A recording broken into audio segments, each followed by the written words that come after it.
Something from every event of the year. You've heard this before. This is Volume 1, January through June. And I think I'm going to read something about like a nature photography day was a day, I believe. Yes, that was what it was. And this poem that I wrote for that is called Orange Clouds and Blood Red Sunsets. My years of photography schooling in college was designed to prep me for photojournalism, catching the action from big reported stories. But that camera was an extension of my right arm, and it'd be like a connection, and on a moment's notice I would just swing that camera up to my eye and I would have the timing just right to be able to take just the right photo. And I may be no Ansel Adams recollecting wind speeds and altitudes and longitudes for photos, but with this catching the moment mentality ingrained in my head, I'd stumble upon nature scenes I now have to share with the rest of the world. It's on impulse, but when you see something so breathtaking, your only thought is to share it with all of the world. Dormant trees laden with snow at a creek or at an overpass, reflecting in the cloud-filled sky, or orange clouds creating a one-of-a-kind mystery as the sky can only be able to decipher. Then catch the sun through clouds on a rainy day, or in a blood-red sunset over Lake Pontchartrain, or catch that instant that the sun peeks out seconds after a total eclipse. See the sun setting from 50,000 feet in the air, or capture the divide between day and night from on high.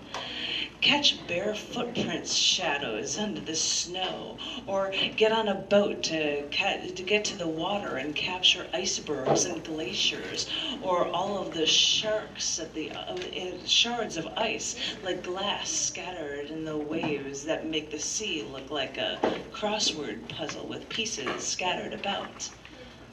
Find lone trails along mountainsides, or stop where you see a massive field of giant sunflowers. Don't forget the pollinating bee that you may see on a dying daisy, or go back to the intense blue waters breaking at the shoreline.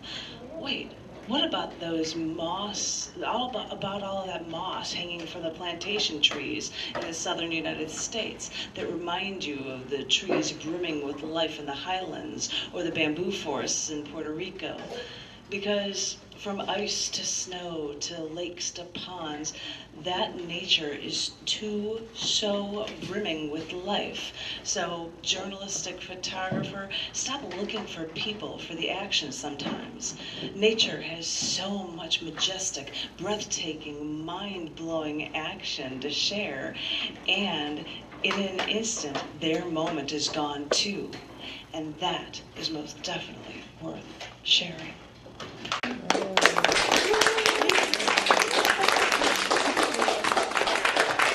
But you see something gorgeous and you're like, I have to try, right? You know? And then I don't have my camera and you use your smartphone, you're like, well, the moon is beautiful. I'm like, there's just no way I could do that. This is not working, that's not fair. This is a prose poem that I'm going to share from the third and possibly final Pheromones book series poem. Da, da, da, da, da. I think that was a bless you, I think. The cool thing about making up a word for a book title is if you search for it online, that is the only thing that will show up. Because nobody knows the word, it doesn't exist. This was a prose piece I wrote a long time ago that I wanted to include in this, and it's a strange piece, so I thought I'd share it with you. I've never shared it here. This is called The Robot Zombie Witch Girl Revisited. This is my curse. How many demons am I supposed to fight? How many barricades to progress am I supposed to either find a way around or physically break down with the palms of my hands? I know no one believes me and keeps shoveling the tasks for me to do into a heap in front of me, and I keep shoveling the mounds of loose rock and topsoil over my casket, waiting to bury me. But I'm like one of those zombies in those bad black and white B horror movies that doesn't seem to die, and I just keep coming back. black. I'm in one of those zombies lacking all color, and I have orbs for eyes with arms outstretched, letting you know that I'm very, very slowly with my leg foot dragging behind me, when it's being dragged with a bunch of gauze, that I'm very slowly coming back to somehow get you. I'll be back to haunt you. This is my curse. The problem is, with all that bad right foot and all that gauze and that zombie walk that I have to do with my legs all straight, I feel like one of those buxom zombie witches with long straight black hair, and my feet thunk on the ground and my 1 foot drags, and I'm in this long black dress, and I've got all this gauze from my foot, and it's dragging behind me, and it's so unattractive that I can't even make a surprise entrance. What I think the whole problem is with being the zombie girl who dresses in black and keeps coming back. Unlike an angel, my wounds don't get better, and I'm walking around with bandages, then I leave a blood trail behind me, even when I try to clean up after this mess I've made. I try, and it makes this undying zombie girl want to find religion so a God can come along and save me from all of this. I'm looking for crosses in everything. I look for the meaning in everything, and I try to get poetic, and I fumble with the masses, and I wonder if they all think like me, like nothing makes sense. So I can't seem to wax poetic, and I can't seem to get religious, and I'm left here just as lost as I was before. And I don't even know what else, actually. Well, I just know that I look depressed, and I keep coming back. So don't be surprised. It's just me. I'll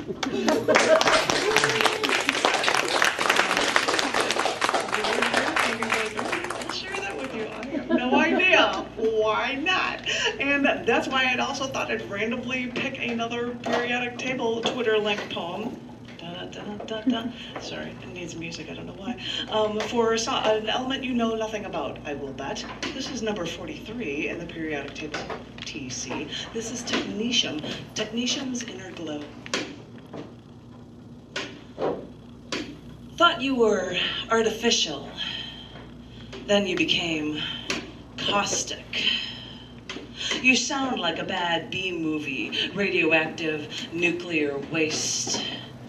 But injecting you into me, you make my organs glow.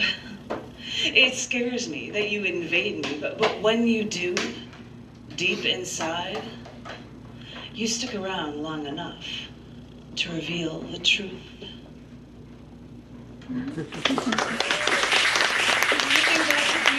That it is used and it's radioactive, but it's got a very short half-life, and they can inject it into your body so they can find if there are tumors and things in you, which sounds really scary. But this is how they learn things about science, and I'm like, you're kidding me. And it's like a radioactive flash bomb. But it has a very short half-life, and it's not going to be damaging to a human being, and so they'll do things that ferment. It's weird, the crazy stuff that you learn trying to figure stuff out about periodic table elements. So I think with that, because I just said weird stuff about a periodic table, because he's quite elementary.